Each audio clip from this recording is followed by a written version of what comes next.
Borussia Dortmund, they're in the Europa League.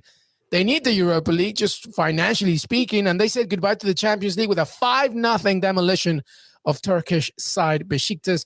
Erling Haaland off the bench on the score sheet, of course, a brace. That's 23 Champions League goals in 19 matches. Erling Haaland, Jonathan Johnson. Is there anything more to say about him aside from the fact, will we see him in the black and yellow next season anyway?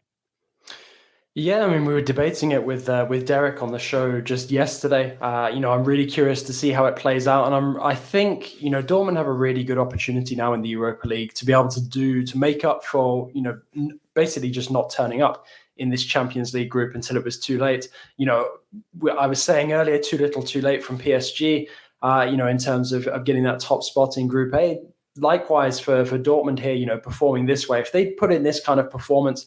Against a team like Ajax or a team like Sporting, they probably wouldn't have found themselves, out of contention to get into the knockout phase with a game to spare. So, as encouraging as it is, and they do still look pretty solid domestically as well. So it's not like all hope is lost for this season. But I think Haaland coming back will have such a transformative effect for them. You can see even when he comes off the bench, he still hasn't lost that touch. He's still getting goals, whether it's in the Bundesliga or the Champions League.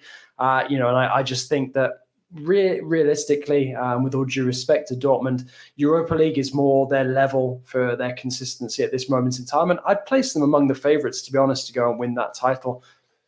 Yeah, I agree with JJ. I think that Borussia Dortmund, especially with a healthy Erling Haaland, who is going to be motivated to be like, all right, this is the new competition I'm in. I'm just going to start banging in goals. I don't care what anybody says. Yeah. I'm going to set records in this competition too. Is going to be motivated to make that happen. And if you do win the Europa League, you guarantee your spot in the Champions League, though they should finish top 4. So I'm not too worried about it from a Bundesliga perspective. That said, I do think if Haaland had been healthy throughout the group stages, they probably would be in second, and Sporting would have dropped off into third. So there's something to take into consideration there. This Dortmund team, though, I just want to speak about Jude Bellingham. I know he's in trouble for running his mouth after the Bayern Munich game, which he should have, by the way. The refereeing was criminal. But I will say that I love the little things that he does, where he picks up the ball in the half turn, he drives it the back line, sets up the first goal for Daniel Malen, and that really kind of unlocked the rest of the game. There was a red card for Besiktas not too long after that. They're starting to lose their cool, and then things weren't going their way. Besiktas is bad, by the way, just to throw that out there. But it still takes something to beat a bad team who kind of holding on for just organization and hope. You still have to go out there and prove that you're better. And I thought Dortmund were excellent in every facet. And I'm curious to see how they continue to play. Kind of because I actually thought they were pretty good for good stretches against Bayern Munich as well, where the game was in the balance, and we could argue they deserved more than what they got. So I like this Dortmund team, and to JJ's point, I think they could make a real deep run into the Europa League, which would be fun to see. It'd be good for that competition to have an Erling Haaland kind of light it up and really bring more attention to that competition.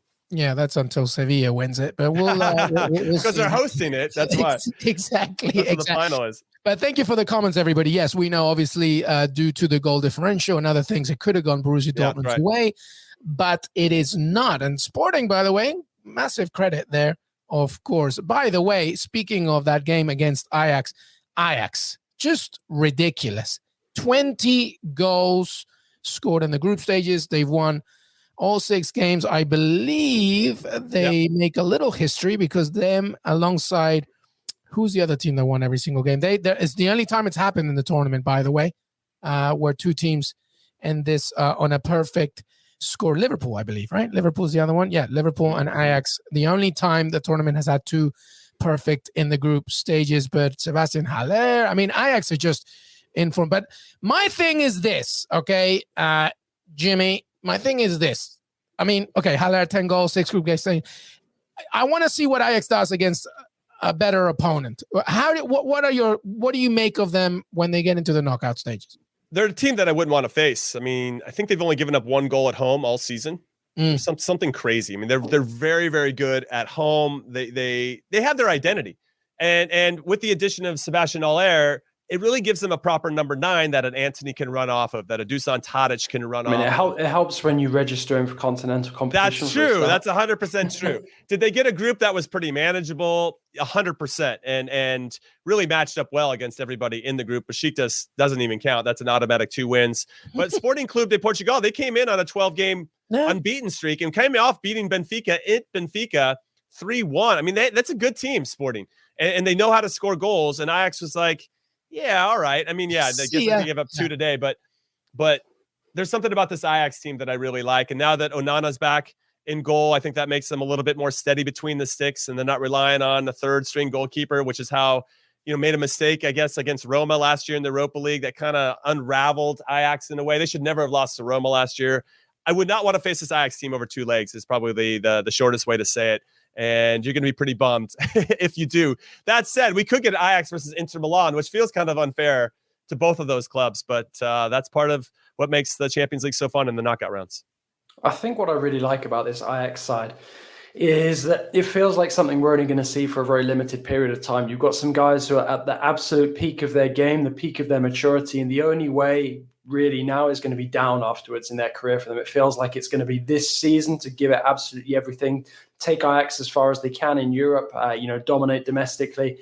But after that, it might not be at the same level again once more. And, I think it's very rare as well for someone like Haaland to be having the season that he's having, where he's scored in every group game so far. He'll be sort of expecting himself to keep that record up going into the knockout phase as well. Like Jimmy said, nobody's going to want to go up against this Ajax side, but they now have to maintain this level of performance coming into the new year.